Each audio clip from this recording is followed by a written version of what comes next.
In this video, I'll give you a clarity on every difference between a petrol bike and an electric bike. We're talking about only branded electric two-wheelers. You will get a clear idea about the differences and the situation and how it is regarding the petrol bike and the electric bike.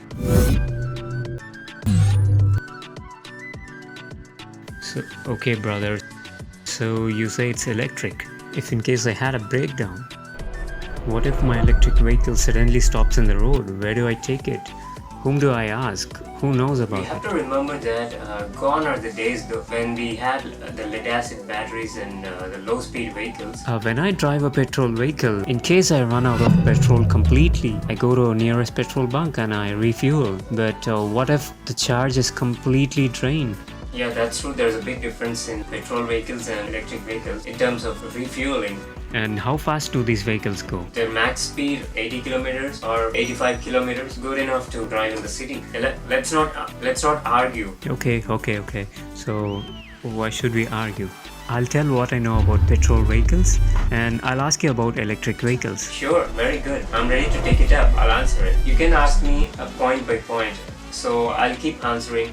Alright, here is the first point. If I want to buy a petrol vehicle, I know the available brands. I do have a clear idea about the brands. I know how long they are in the market and I know the quality and the trustworthiness. So I can plan my purchase.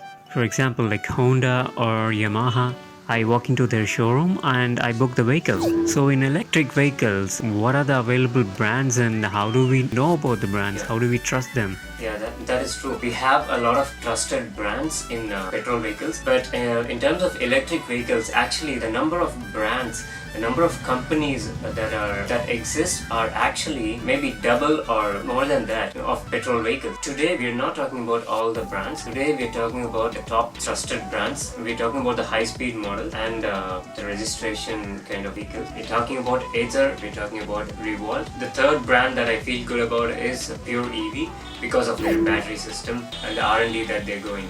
Okay, here is the second question.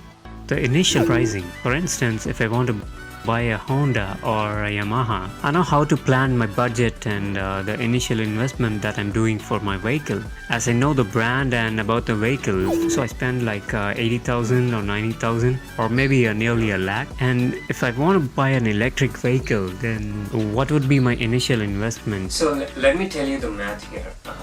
You are actually spending around 90,000 or a lakh for the petrol vehicle, right? If we go for the electric vehicle that we are talking about, so it costs around 1,25,000.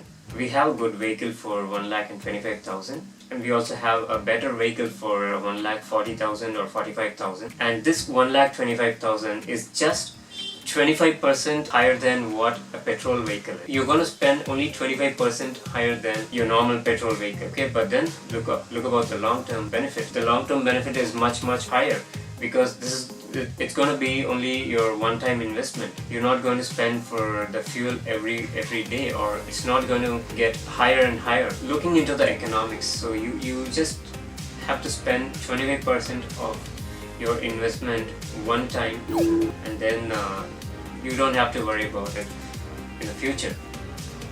Okay, so it's not that it's double the cost of a petrol vehicle. So if I buy a petrol vehicle, it comes around a lakh. So what you're saying is just maybe 25% more than that, which is very much acceptable as a one-time investment. Okay, let's move on to the third question. For petrol vehicles, we have a lot of finance options according to our repayment and a lot of EMI options. According to our repayment convenience, there are a lot of finance options in petrol vehicles, but I haven't seen finance options for electric vehicles before. It's not the low speed non-registration vehicles that we are talking about. So we are talking about the approved, the registration, road tax and insurance category vehicles. So these vehicles are actually just like any petrol vehicle, and they have all these formalities, and so they also do have the finance options.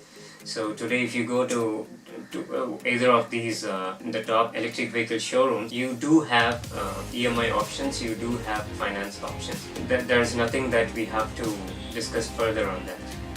Alright, this is new to me and I'm happy that there are a lot of finance options for electric vehicles.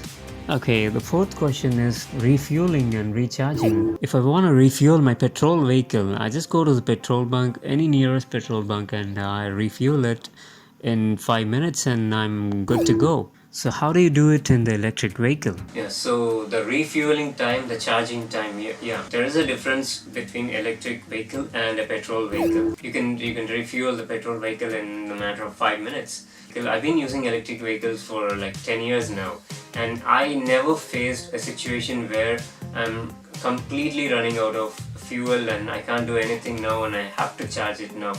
That was not my scenario. Maybe I faced it twice or thrice in my whole electric vehicle experience, because the reason being, how much time do you spend in refueling your petrol? It is not at home. You have to go out, find a petrol bunk. Sometimes you have to wait in the queue, or even if you don't have to wait, you have to fill the fuel. It's going to be a few minutes.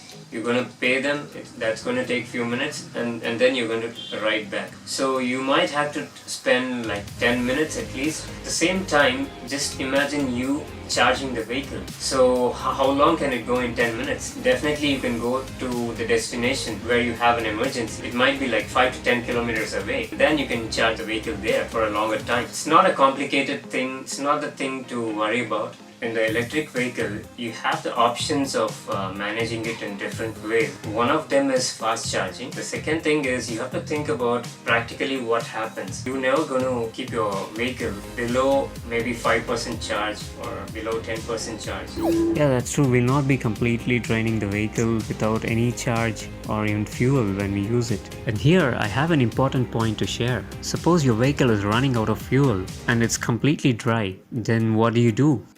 And there is no petrol bunk around. It may be somewhere very far from the petrol bunks, or it may be the middle of the night. You do have to depend on someone else, right? And you have to find a petrol bunk wherever it's available, or you have to wait till the morning till the petrol bunk is open, right? Or at least you need to go somewhere and get the petrol in a can, which we are so dependent on someone else.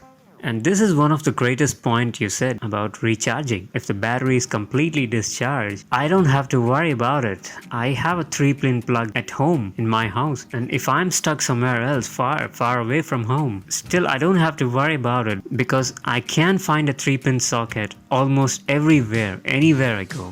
I'm not sure if this situation arises, but if there is a situation like this, I have an option of requesting anyone who has a 3-pin socket to allow me to charge for some time.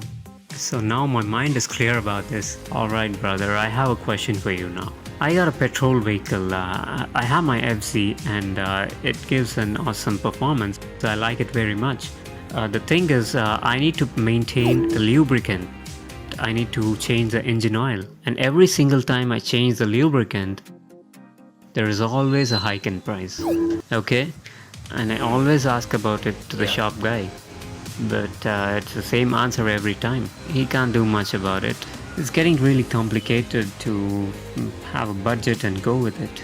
If we look into the fuel prices, I don't have to say that. Everybody knows it. How does it work for an electric vehicle? That's very true. So yes, we don't have an oil change, we don't have lubrication in the electric vehicle. The reason being, we don't have an engine. Every time you go to the shop and there is a price increase of maybe 10% for the oil lubrication that we buy, you can feel liberated on that. You don't have to depend on the lubricant maybe for 4 months, 5 months, 6 months once. You don't have to pay the extra 10% increase. You can count on that. You can save the money for sure. Yeah, you're right. So not only that, we have something called a battery in all our petrol vehicles, which we need to change once in a while, and the battery gets weak the very next day of the warranty period. So this is not just you or me. This is the story of everybody in India who is using a normal petrol bike. We do have a battery in every normal petrol bike, so we do have to spend for that every 2 or 3 years, and it might get faulty the day just after its warranty period. So same story. So every time we change the battery, there is a price increase, and we are again dependent on the industry's prices, the market price. In terms of the battery, the spark plug, the oil filter, That is very true that we are obligated to change these on a once in a while basis. So you don't have to worry about the extra costs in an electric vehicle. The vehicle doesn't have a spark plug, the oil filter or an extra battery. What you're saying is unbelievable. I mean, everybody would like to have a vehicle like that. Plus, we also have a spark plug which gets blocked once in a while. But still, we have an awesome performance. The petrol vehicle that I'm used to and I use is very good for day-to-day usage. And for that reason, we are actually spending for the vehicle the air filter. We need to change the air filter when the mechanic says it's to be changed once in a while, or else there might be some performance issues. But you're saying the electric vehicle has none of these, which is kind of unbelievable for me. Okay, superb. Okay, let's move on to the next question. When I'm on a drive, what if the vehicle suddenly stops and doesn't move? I don't know what to do, and I have no clue what has happened to the vehicle. If the same thing happens to my petrol vehicle, I have an idea of what to check, and can also take it to any two-wheeler mechanic who would be available in almost every street in the city.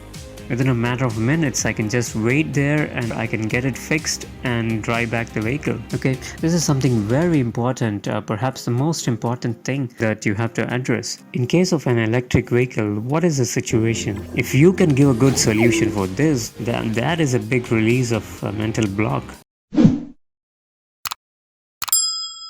If you have any questions or feedback, leave it in the comments. Give me a like if you liked something in the video. See you soon.